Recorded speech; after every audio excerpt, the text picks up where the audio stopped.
Imagine making $250,000 per month with your business. But after you paid for expenses, electricity for your employees, and everything else, you were actually losing $30,000 per month. So that was the story of this man, Vishen Lakhiani. And I was reading his book, and he turned that situation around into one where he was generating millions per month. And on top of that, he was able to travel the world, visit some incredible beaches, and really have fun and enjoy his job and not get stressed out over everything. So how was he able to do this? I think this was the biggest lesson in terms of wealth and happiness that I learned from this book, The Code of the Extraordinary Mind. And that lesson is that you need to hack your life so that you are happy right now. Even if you haven't hit your goals, even if your life kind of sucks, make it so that you're happy now, because so many people postpone happiness. And by doing that, that happiness will achieve success and achieve those goals that you wanted. It's kind of counterintuitive. And this isn't the first time I heard this concept. I heard it from T. Harv Eker's book, The Millionaire Mind. I've heard it from numerous sources like the hip-hop mogul Russell Simmons. He wrote a bunch of books, Super Rich and Success Through Stillness, both which are recommended reads. And I heard about this, but I just pushed it off. And the reason I pushed it off, like I tried it and I attempted it, but it was very difficult, because if you're struggling and your goals are not achieved yet, and you can't even pay for food, you're struggling and you can't even pay for a nice shirt because it costs too much, and everything about your life's a mess, and pretty much everything you want is not where you want it to be. It's very tough to be like, I'm happy, I'm enjoying my life, when you can't pay bills, when you don't have money, when whatever is occurring, your relationships, your dating life, family issues, or anything else. It's very difficult to achieve this level of happiness or fun. And it's very easy to buy into what modern society would tell you, which is, oh, once you get that mansion, or once you get that house, once you achieve those goals, only then can you be happy. But as I've studied tons of billionaires, I think this is far from the case. In fact, a lot of scientific studies show that happiness begets more success rather than the other way around. The more happy you are, the more successful you are. So this is a very profound topic, but it's also very simple. Just hack your life to be more fun. But it's not simple, because how do you do that? How do you do that when your life sucks? Well, the first thing is to realize that a lot of those goals will not bring you happiness. Studies have shown that superficial materialistic things do not actually make you much happier once you hit a comfortable standard of living. It's about slightly above average median income, first world country income. So that's about $80,000 annually right now, inflation adjusted, which is not millions of dollars. But once you hit that state, what you find is that the correlation between how much money you make and how much happier you are is like very small. You still get more bang for your buck. There's still a positive trend, but it's less and less. So all those, $1 million cars and Bugattis and mansions, or, whatever else, a trophy wife, those things have a smaller impact than you think.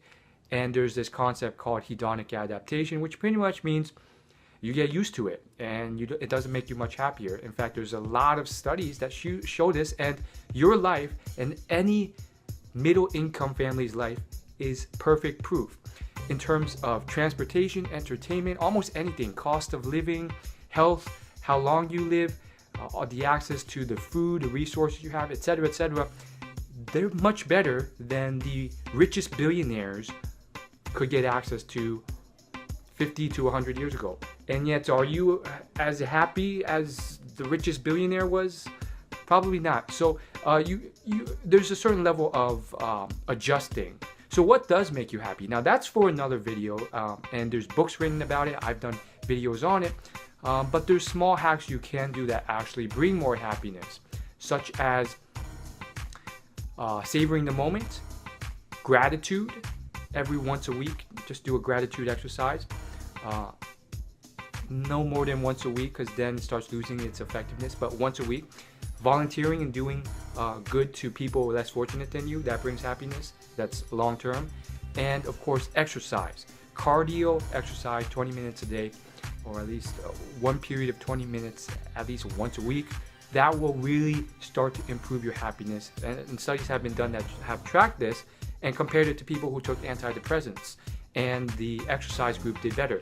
Now, other than that, I want to talk about having fun, because happiness is one thing on its own, but I think one thing that Vishen talks about in his book, which it really reminds me of all of the stories told in Richard Branson's book, and it's about having fun. I mean, happiness is its thing on its own, but having fun is a different thing. And he also talks about having fun. Let me just, this is what he says verbatim. Stop postponing your happiness. Be happy now. Your thoughts and beliefs do create your reality, but only when your present state is joyful. Have big goals, but don't tie your happiness to your goals. You must be happy before you attain them. So he had a lot of fun, and by doing that and being joyful and not tying his happiness to his goals, he made his business boom. And if you read any of Richard Branson's book or watch his videos, he did a TV show, this guy also embodies this. I mean, he has a ton of fun whenever he's doing things. He's just like, screw it, let's just do this. He will jump into a pool in a full suit just because it's fun. He'll jump on a table and dance because it's fun. And that is something I have tried to add into my life every day, because it's difficult, and most people, myself included, we live very boring lives, and it's just very serious, and it's not as fun as I wish it to be, or as awesome that I think or hope it can be. And I've met people who have, just by looking at them and observing their lives, they've kind of resigned. They've closed off to the possibility that their life can get any better, and it's tragic. So I've always still had hope, and so I keep trying to instill that fun. And at first, one of the reasons I pushed this off was because it was very difficult. Richard Branson, he gets to do all these crazy things like, dance on top of a hot air balloon, 10,000 feet in the air, or fly across the world, or kite surf. For me, I was like, I can't do that because I can't afford it.